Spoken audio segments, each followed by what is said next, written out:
तालुक्यातील मोजे पांगरा ढोणी येथील जागृत हनुमान मंदिर परिसरात ढोणी परिवाराच्या वतीने रोट कार्यक्रमांचे आयोजन करण्यात आले होते। यावेळी प्रमुख अतिथी म्हणून महंत श्री जीवनदास महाराज यांची प्रमुख उपस्थिती होती। तर यावेळी भव्य दिव्य कीर्तनाचे हरिभक्त पारायण दीपक गुरु महाराज यांच्या मार्गदर्शनाखाली करण्यात आले होते। या रंगल जागृत हनुमान मंदिरासाठी रस्त्याची मागणी करण्यात आली। वसमत विधानसभेचे लोकप्रिय आमदार डॉक्टर राजूभैया नवघरे यांच्याकडे त्यांनी लगेच ही मागणी केली व आमदार राजूभैया नवघरे यांनी ती लगेच मान्य करत सदर रस्ता तयार करून देण्याचे आश्वासन दिले। तर प्रारंभी त्यांच्या राजूभैया नवघरे यांच्या हस्ते आरती करण्यात आली। यावेळी पंचक्रोशीतून लोकांनी आपल्या मोठ्या संख्येने आपला सहभाग नोंदवला होता।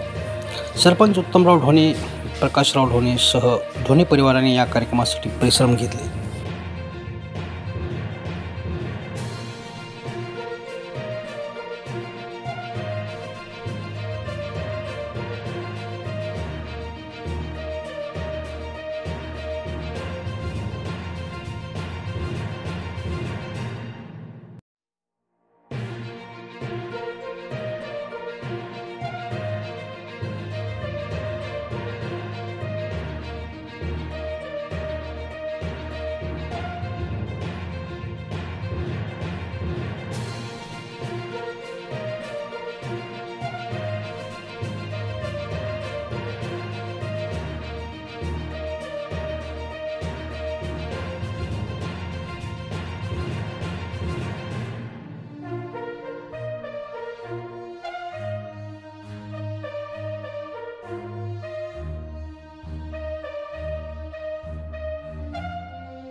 खूप आंघोळ्या लोक येतात माझ्या इथं, पण पाप देऊन जातेच।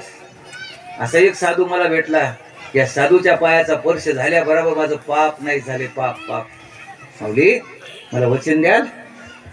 माऊली म्हणजे आधी पाय सोड माय, मग सांग काय ते। मग गंगा मातेनं पाय सोडला, माऊली काठावर आले आणि मग गंगा माता मूर्तिमंत हात जोडून उभी टाकली आणि गंगा मातेनं सांगितलं, माऊली पुन्हा कधी येताल का?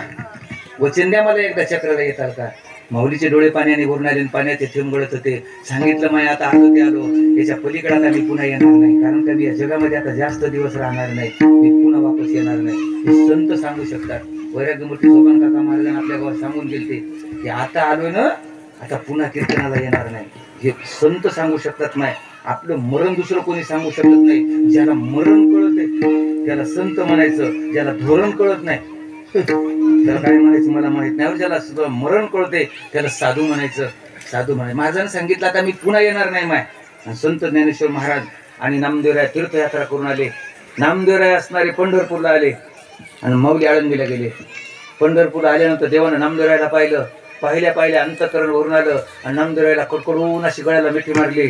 देवाच्या डोळ्यातून पाण्याचे थेंब गळत होते आणि मग देवानं सांगायला सुरुवात केलं, नामा का देवा कशी वाटली माऊलीची संगत?